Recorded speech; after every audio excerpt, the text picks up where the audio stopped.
Deep in the heart of Rajasthan, nestled in the folds of the Aravalli ranges, is a small village, Nayagaon.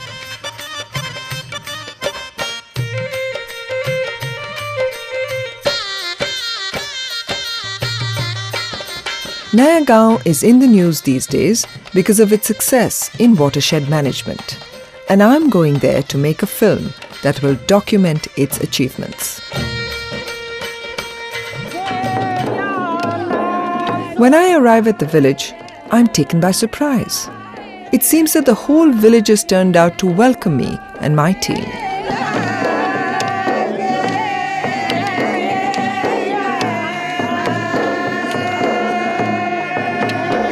Young and old alike sing and dance in a mood of joyous festivity.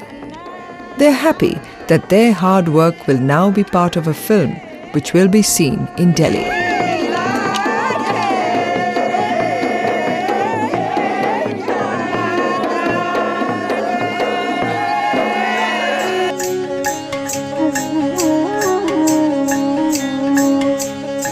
The villagers, especially the women, are eager to show me around the village.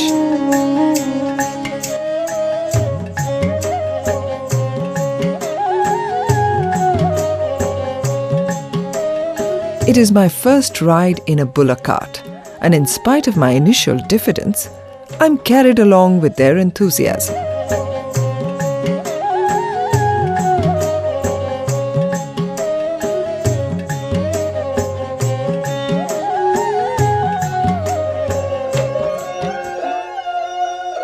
Nayagaon is a narrow strip of land in Rajsamand district, sandwiched between Bhilwara and Ajmer districts.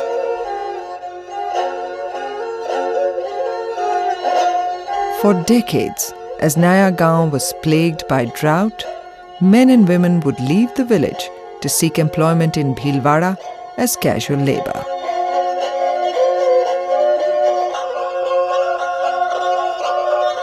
This yearly migration depleted the village population, broke up families, and left the old, feeble, children and women to fend for themselves.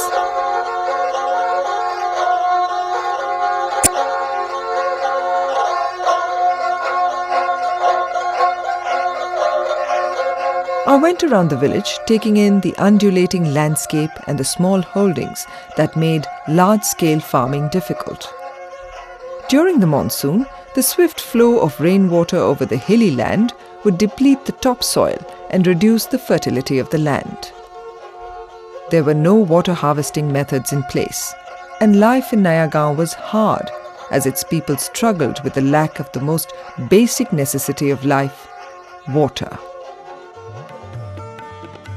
Hope and help came to Nayagaon in the form of watershed management schemes initiated by the Government of India.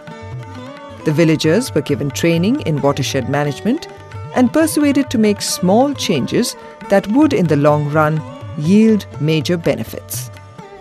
Small bunds were created. These borders were made from local stone and earth and held the water before letting it overflow into the next field.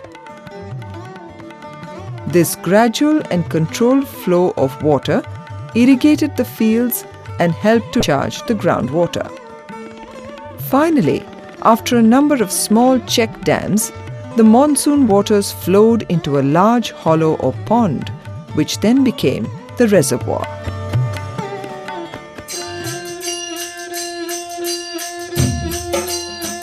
I was both surprised and pleased that such a seemingly simplistic method could so transform the lives of the people of Nayagaon. And now at last, it was time to go see the reservoir that the people of Nayagaon had created. Pool Singh was waiting for me there. Full of eager anticipation, I could almost see the cool, life-giving waters of the Nayagaon reservoir.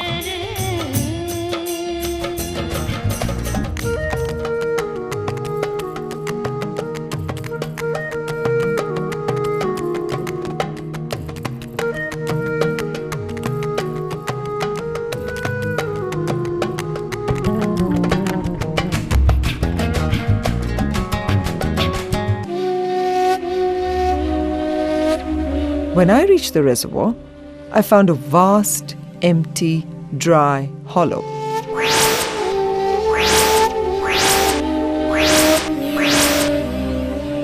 The parched land seemed to mock my hopes. To say that I was shocked would be an understatement.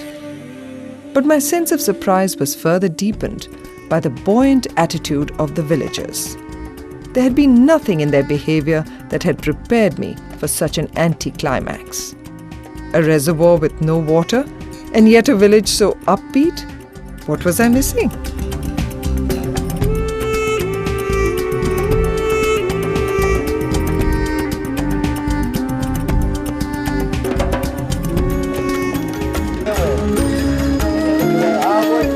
Back in the village, I met with leaders to get some answers.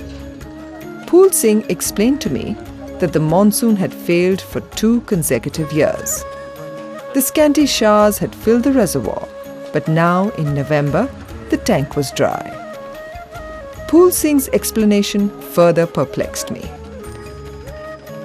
I seemed to be the only person disappointed and disheartened in this group. The others were cheerful, as though oblivious of the reality of the empty reservoir. But as I listened, I began to get an idea of how much and in how many ways the watershed program had changed the lives of the people of Nayagaon.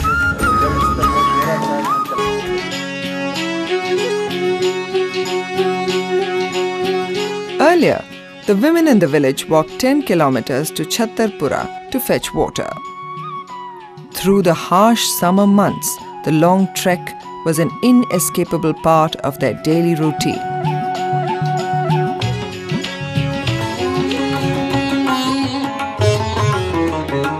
But after a number of check dams had helped raise the water table from 150 feet to 60 feet, the village wells, once dry, had water again.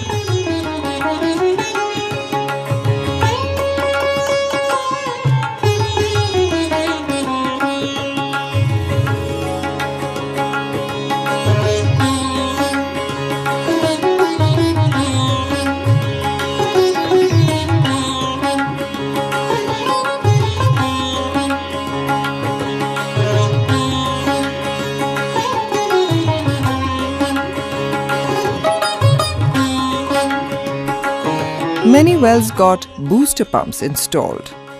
This further helped in providing drinking water at their doorstep and at their convenience.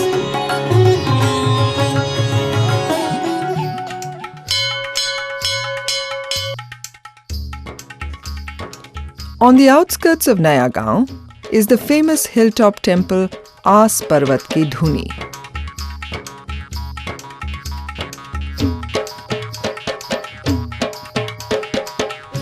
I went to meet Babaji, who lives here round the year. He told me that people from villages far and near come to pay their respects to the ancient Shiva deity in the temple, especially during Sawan, when the monsoon festival was held.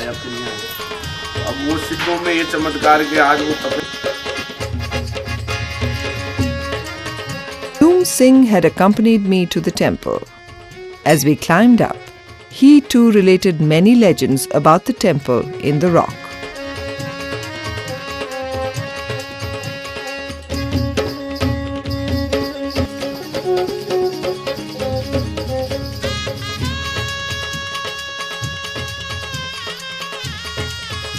He said that there was an eternal flame that had been burning in the heart of the rock, deep inside a cave.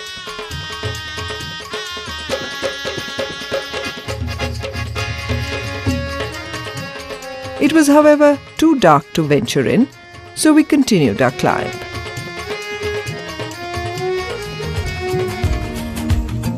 The views of the countryside were splendid, but my mind was still abuzz with many questions to which I needed answers. Phul Singh tried to help me understand. Watershed management, he said, was not just a one-time effort or a pond full of water. It was a way of life. And it was this knowledge that had, over a period of a few years, transformed the village. With adequate water available in the village wells, there were now no distress sales of livestock. Instead, with a plentiful supply of feed and fodder available, many households took to keeping cattle and goats. Milk supply in the village increased, and there was enough not only for home consumption but for sale as well.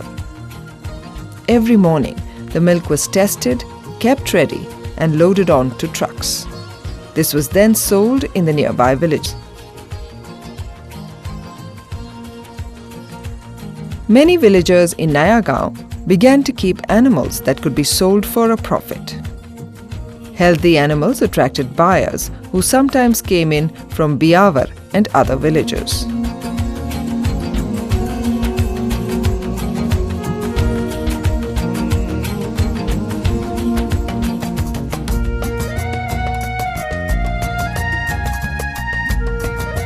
With the success of the water management schemes, the overall quality of the soil improved, and the horticulture department in the state stepped in to provide saplings of fruit trees such as papaya, lemon, pomegranate, amla, and mulberry. The trees flourished and the fruit supplemented the diet of the villagers. The rest was sold in the markets of Biawar.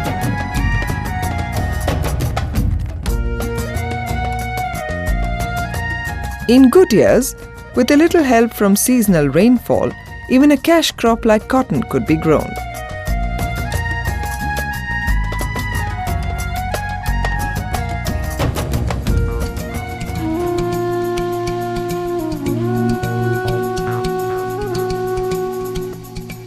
At last, I was beginning to understand a little of what Nayagaon had gained. It was inconceivable for me that one might have to walk 10 kilometers daily to fetch a pot full of water. How then could I comprehend what it meant to have water at one's doorstep?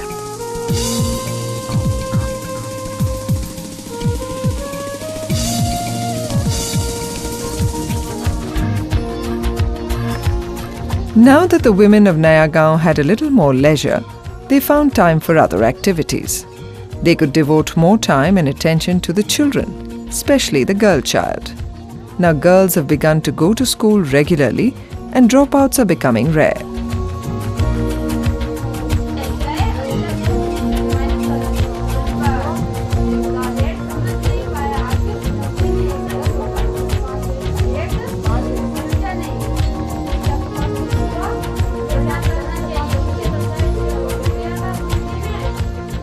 A small Anganwadi or school for young children had been recently started in the village. For the children, this was their earliest exposure to the discipline of a classroom, but gradually it became a fun place where children could learn and play.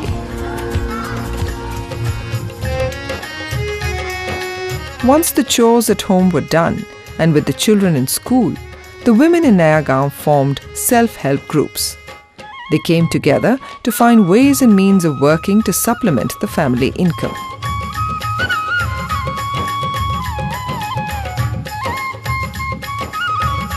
One cluster began to cultivate a berry-like fruit called dasar, which was then sold in Biawar. Another cluster took up animal husbandry.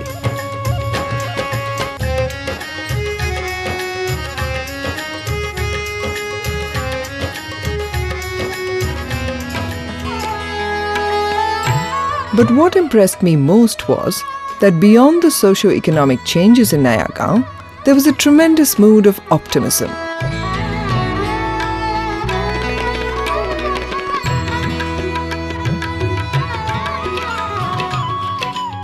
The large reservoir in the village was dry, but there were other small catchment areas that kept their hopes alive.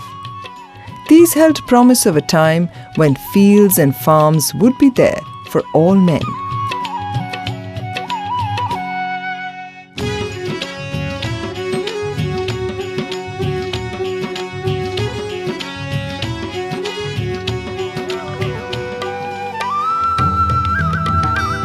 Of course, there was plenty of hard work during the day, but the fruits of their labor were sweet.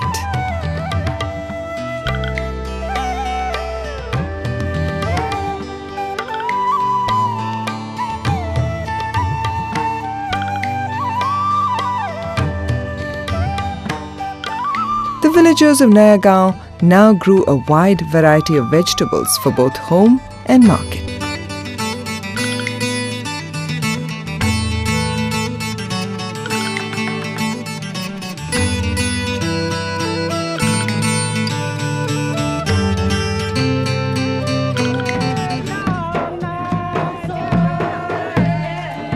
This sense of well-being could be seen in small day-to-day activities such as music and dance at the end of a day's work.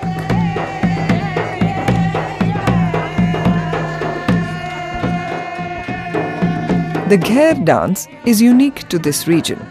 It is performed by men and takes its name from the word ghera or circle.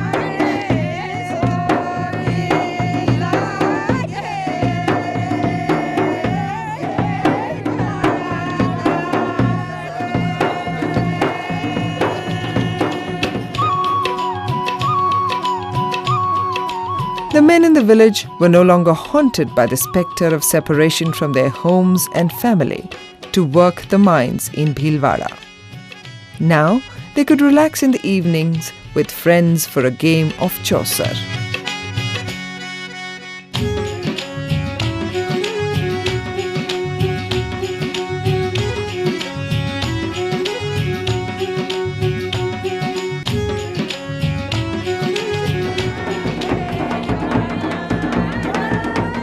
When a child is born, everyone comes together to join the grandparents for the celebration.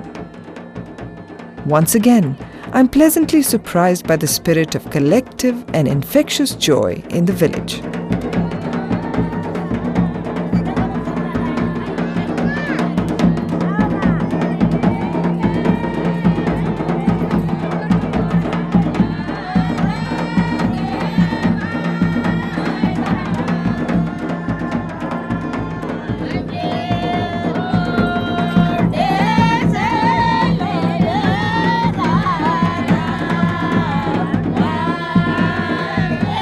Nayagaon is now a community united and committed to work towards a common goal. The fields, dams and reservoir have to be maintained, and there is hope and anticipation that after 2 years, when the rains failed, they deserve and will get a generous, bountiful monsoon.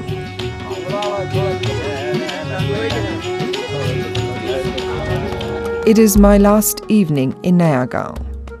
The shoot is over. I have seen much and learnt more. I've been a small part of Nayagaon's victory over drought and despair. The pond in the village may be empty, but there is water for people, homes, animals, fields and farms.